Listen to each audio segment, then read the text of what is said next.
Apakah surga, neraka dan api penyucian itu menurut pandangan Gereja Katolik?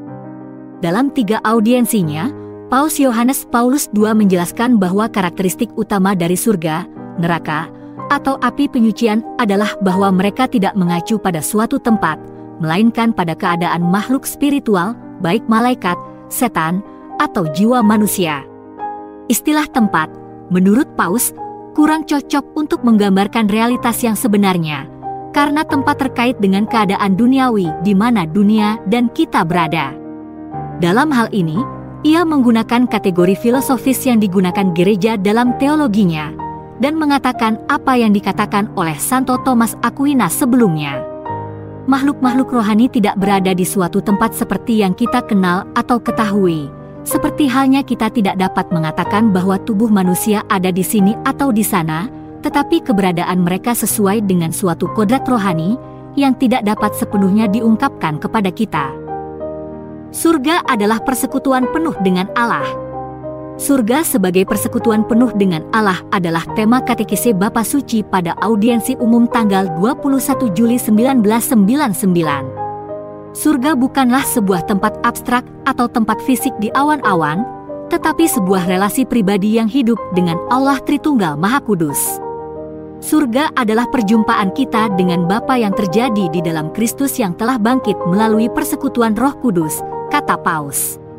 Ketika tubuh duniawi ini berakhir, mereka yang menyambut Tuhan dalam hidup mereka dan dengan tulus membuka diri mereka kepada kasih-Nya, setidaknya pada saat kematian, akan menikmati persekutuan penuh dengan Tuhan yang merupakan tujuan hidup manusia. Seperti yang diajarkan dalam Katekismus Gereja Katolik, kehidupan yang sempurna dengan Tritunggal Maha Kudus, persekutuan hidup dan cinta dengan Allah, dengan perawan Maria, dengan para malaikat dan orang-orang kudus, disebut surga. Surga adalah tujuan akhir dan pemenuhan kerinduan terdalam manusia, kebahagiaan tertinggi dan paling pasti. Hari ini kita akan mencoba untuk memahami makna Alkitabiah dari surga, untuk mendapatkan pemahaman yang lebih baik tentang realitas yang dirujuk di dalamnya. Dalam bahasa Alkitab, surga atau kadang-kadang disebut langit, jika digabungkan dengan bumi, berarti bagian dari alam semesta. Alkitab mencatat tentang penciptaan. Pada mulanya Allah menciptakan langit dan bumi. Surga adalah tempat tinggal Allah yang hidup. Dalam bahasa kiasan, surga atau langit dipahami sebagai tempat kediaman Allah yang berbeda dengan manusia. Allah melihat dan menghakimi dari ketinggian surga dan turun ketika manusia berseru kepadanya. Namun, singgungan Alkitab memperjelas bahwa Allah tidak mengidentifikasikan dirinya dengan surga, dan Dia juga tidak berada di dalamnya, dan hal ini benar adanya, meskipun dalam beberapa ayat dalam kitab Makabe, surga merupakan salah satu nama untuk Allah. Gambaran surga sebagai tempat tinggal Allah yang hidup, dihubungkan dengan tempat di mana umat beriman, melalui kasih karunia Allah, juga dapat naik ke sana. Seperti yang kita lihat dalam Perjanjian Lama, dalam kisah Henoh dan kisah Elia. Dengan demikian, surga menjadi sebuah gambaran kehidupan di dalam Tuhan.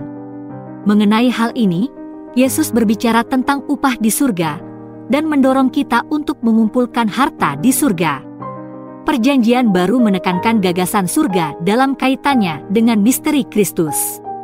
Untuk menunjukkan bahwa pengorbanan Sang Penebus memiliki nilai yang sempurna dan pasti, surat kepada umat di Ibrani mengatakan bahwa Yesus telah melintasi seluruh langit dan tidak masuk ke dalam tempat kudus yang dibuat oleh tangan manusia, tetapi ke dalam surga itu sendiri.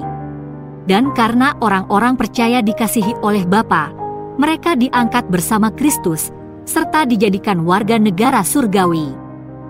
Sungguh tepat apa yang Rasul Paulus katakan kepada kita tentang hal ini. Allah, yang kaya dengan rahmat, oleh karena kasih-Nya yang besar kepada kita, telah menghidupkan kita bersama-sama dengan Kristus. Walaupun kita telah mati oleh pelanggaran-pelanggaran kita, namun oleh karena kasih karunia kamu telah diselamatkan. Dan oleh karena Kristus Yesus, Ia telah membangkitkan kamu juga dan memberikan tempat bersama-sama dengan Dia di surga, supaya pada waktu yang akan datang, Ia melimpahkan kepada kita kekayaan kasih karunia-Nya, sesuai dengan kebaikan-Nya kepada kita di dalam Kristus Yesus. Kehidupan sakramen adalah antisipasi terhadap surga.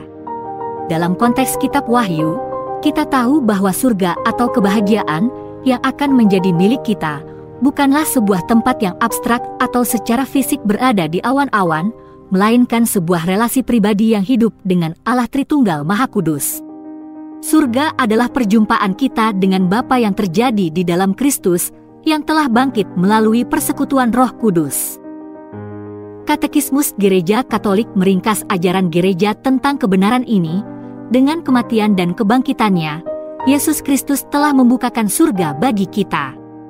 Kehidupan orang yang berbahagia karena memiliki buah penebusan penuh oleh Kristus. Dia mengundang mereka yang selalu percaya kepadanya dan tetap setia pada kehendaknya untuk berbagi dalam kemuliaan surgawinya. Surga adalah persekutuan yang membahagiakan bagi mereka yang sepenuhnya bersatu dengannya. Keadaan akhir ini dapat dicapai melalui kehidupan sakramental yang pusatnya adalah Ekaristi dan melalui rahmat pribadi melalui belas kasih persaudaraan. Jika kita dapat menikmati hal-hal baik yang dianugerahkan Tuhan kepada kita setiap hari, kita telah mulai mengalami sukacita dan kedamaian yang suatu hari nanti akan menjadi milik kita sepenuhnya. Neraka adalah keadaan mereka yang menolak Tuhan.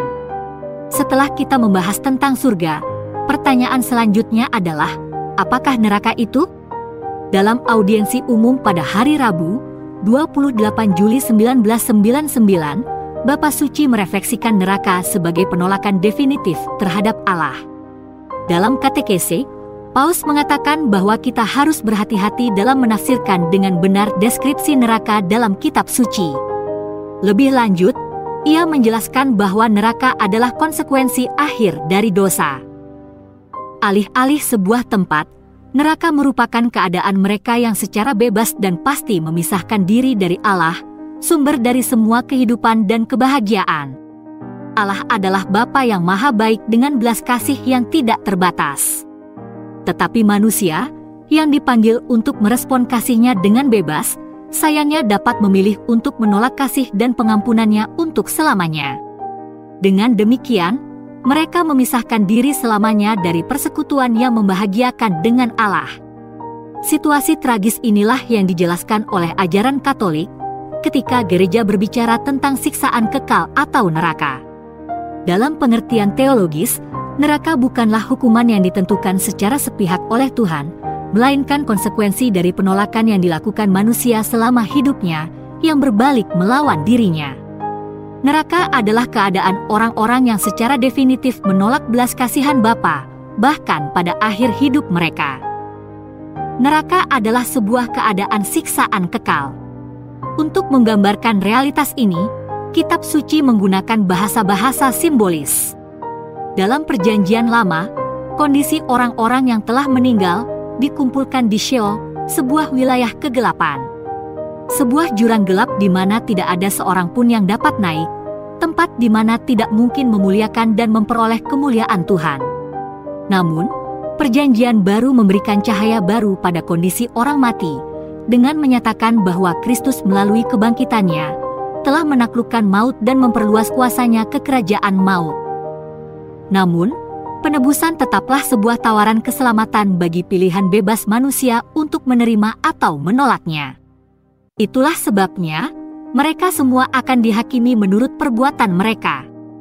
Dengan menggunakan perumpamaan, Perjanjian Baru menggambarkan tempat yang telah ditentukan untuk orang jahat sebagai api yang menyala-nyala, di mana akan ada ratapan dan kertakan gigi, dengan api yang tak terpadamkan. Semua ini diceritakan dalam perumpamaan tentang orang kaya dan Lazarus, di mana diceritakan bahwa neraka adalah tempat siksaan yang kekal, tanpa kemungkinan untuk kembali, atau mendapatkan kelegaan dari penderitaan mereka. Kitab Wahyu juga secara simbolis menggambarkan neraka sebagai lautan api, di mana mereka yang memisahkan diri dari kitab kehidupan akan menemui kematian kedua. Oleh karena itu, mereka yang terus menutup diri dari Injil, sedang mempersiapkan diri untuk kebinasaan kekal, terputus dari hadirat Allah dan dari kemuliaan kuasa-Nya. Namun begitu, gambaran neraka yang diberikan oleh Alkitab kepada kita harus ditafsirkan secara benar. Gambaran-gambaran ini menunjukkan keputusasaan dan kehampaan yang mengerikan bagi jiwa-jiwa pada kehidupan tanpa Allah. Alih-alih sebuah tempat, neraka menggambarkan keadaan mereka yang secara bebas dan pasti memisahkan diri mereka dari Allah, sumber dari segala kehidupan dan kebahagiaan. Katekismus Gereja Katolik meringkas kebenaran iman ini: mati dalam dosa berat, tanpa menyesalinya dan tanpa menerima cinta kasih Allah yang penuh belas kasihan, berarti tetap terpisah darinya selamanya atas pilihan bebas seseorang. Keadaan yang secara definitif terpisah dari persekutuan dengan Allah dan dengan orang-orang kudus ini disebut neraka. Oleh karena itu, siksaan kekal tidak berasal dari kehendak Allah, karena dalam kasih-Nya yang penuh belas kasih, Dia hanya menginginkan keselamatan bagi ciptaan yang diciptakannya. Sebaliknya, manusia sendirilah yang menutup diri dari kasih-Nya. Kita diselamatkan dari neraka oleh Yesus yang telah mengalahkan iblis. Iman Kristen mengajarkan bahwa ada makhluk rohani yang memberontak terhadap kasih Allah dan disebut setan atau iblis. Apa yang terjadi pada mereka adalah peringatan bagi kita. Siksaan kekal yang dialami iblis merupakan sesuatu yang nyata. Namun begitu, pemikiran tentang neraka seharusnya tidak menyebabkan kecemasan atau keputusasaan, tetapi sebaliknya, berfungsi sebagai pengingat yang penting akan penggunaan kehendak bebas. Agar jiwa kita nantinya tidak berada dalam keadaan jiwa yang tersiksa secara kekal, sebuah keputusasaan dan kegelapan jiwa yang abadi. Berikutnya, apa itu api penyucian? Api penyucian adalah pemurnian yang diperlukan. Sebelum kita masuk ke dalam persekutuan penuh dengan Allah, setiap noda dosa di dalam diri kita harus dihapuskan, dan setiap ketidaksempurnaan jiwa harus disempurnakan. Dalam audiensi umum pada hari Rabu, 4 Agustus 1999, sebagai kelanjutan dari katekese tentang surga dan neraka, Bapa Suci merefleksikan api penyucian. Ia menjelaskan bahwa kesempurnaan diperlukan untuk masuk ke dalam persekutuan yang sempurna dengan Allah. Oleh karena itu, istilah api penyucian tidak menunjukkan suatu tempat, melainkan suatu keadaan di mana Kristus menghapus sisa-sisa ketidaksempurnaan. Seperti yang telah kita lihat dalam 2 katekese sebelumnya, atas dasar pilihan definitif untuk menerima atau menolak Allah, manusia mendapati dirinya menghadapi salah satu dari alternatif-alternatif berikut ini, yaitu hidup bersama Allah dalam kebahagiaan kekal, atau tetap jauh dari hadirat-Nya dalam keputusasaan abadi. Bagi mereka yang menemukan diri mereka dalam keadaan terbuka kepada Allah, tetapi masih belum sempurna, ziarah menuju kebahagiaan penuh menuntut pemurnian yang dijelaskan oleh gereja dalam doktrin api penyucian. Untuk dapat mengambil bagian dalam kehidupan ilahi, kita harus sepenuhnya dimurnikan. Dalam kitab suci, kita dapat menemukan bagian-bagian tertentu yang membantu kita memahami makna ajaran ini. Ayat-ayat ini mengungkapkan keyakinan bahwa kita tidak dapat datang kepada Allah tanpa melewati semacam pemurnian. Menurut Perjanjian Lama, apa yang dipersembahkan untuk Tuhan haruslah sempurna. Oleh karena itu, kesempurnaan fisik secara khusus diperlukan untuk hal-hal yang berhubungan dengan Tuhan pada tingkat pengorbanan, seperti hewan kurban, atau pada tingkat kelembagaan, seperti dalam kasus para imam atau pelayan mezbah. Pengabdian total kepada Allah dituntut dari setiap individu dan masyarakat sebagai sebuah komunitas yang berupa mengasihi Allah dengan segenap hati dan segenap jiwa, serta dengan mematuhi perintah dan ketetapan Allah. Kebutuhan akan kesempurnaan ini menjadi sangat penting setelah kematian, agar dapat masuk ke dalam persekutuan yang sempurna dan utuh dengan Allah. Mereka yang tidak memiliki kesempurnaan ini harus menjalani pemurnian. Hal ini dijelaskan dalam tulisan-tulisan Santo Paulus. Rasul Paulus berbicara tentang nilai pekerjaan setiap orang yang akan dinyatakan pada hari penghakiman dan berkata, jika pekerjaan yang dibangun seseorang tahan uji, ia akan diberi upah. Jika pekerjaannya terbakar, dia akan menderita kerugian, tetapi dia sendiri akan diselamatkan, tetapi melalui api. Terkadang, untuk mencapai kondisi yang sempurna, doa-doa dari sesama dibutuhkan. Sebagai contoh, Musa memperoleh pengampunan bagi bangsanya dengan doa yang mengingatkan akan karya keselamatan Allah di masa lalu. Api penyucian bukanlah sebuah tempat, tetapi sebuah keadaan. Dalam Perjanjian Baru, Kristus digambarkan sebagai pengantara yang berperan sebagai imam besar pada hari penghakiman. Namun, di dalam Dia, keimaman dihadirkan dalam bentuk yang baru dan definitif. Dia masuk ke surga sekali untuk selamanya, untuk menjadi pengantara kita dengan Allah. Dia adalah imam besar, sekaligus korban persembahan bagi dosa-dosa seluruh dunia. Yesus, sebagai pendoa syafaat agung yang menebus kita, akan menyatakan dirinya sepenuhnya pada akhir hidup kita. Ia akan datang dengan tawaran belas kasih, sekaligus dengan penghakiman yang tak terelakkan bagi mereka yang menolak kasih dan pengampunan Bapa. Namun, tawaran penuh belas kasih ini tidak berarti meniadakan kewajiban kita untuk mempersembahkan diri kita di hadapan Tuhan secara murni dan seutuhnya. Dalam mengikuti pesan Injil untuk menjadi sempurna seperti Bapa Surgawi kita selama kita hidup di bumi, kita dipanggil untuk bertumbuh dalam kasih, menjadi tidak bercela dan kudus di hadapan Allah Bapa. Kita juga diajak untuk menyucikan diri dari segala pencemaran jasmani dan rohani, karena perjumpaan dengan Tuhan menuntut kesucian yang sempurna. Setiap keterikatan pada kejahatan harus dilenyapkan, setiap ketidaksempurnaan jiwa harus disempurnakan. Pemurnian harus dilakukan secara menyeluruh, dan memang demikianlah maksud ajaran gereja tentang api penyucian. Istilah api penyucian tidak menunjukkan suatu tempat, melainkan suatu keadaan. Mereka yang, setelah kematian, berada dalam keadaan penyucian, telah berada di bawah kasih Kristus yang menghilangkan segala sisa-sisa ketidaksempurnaan dari diri mereka. Penting untuk dijelaskan bahwa keadaan penyucian bukanlah perpanjangan dari kondisi duniawi, bahwa seolah-olah setelah kematian seseorang diberikan kesempatan lagi untuk mengubah nasibnya.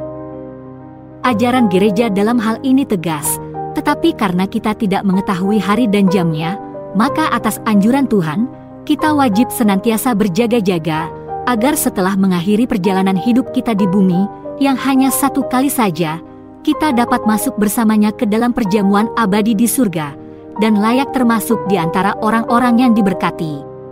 Dan agar kita tidak menjadi seperti hamba yang jahat yang diperintahkan untuk pergi ke dalam api abadi, ke dalam kegelapan yang paling gelap, di tempat orang meraung dan mengertakkan gigi.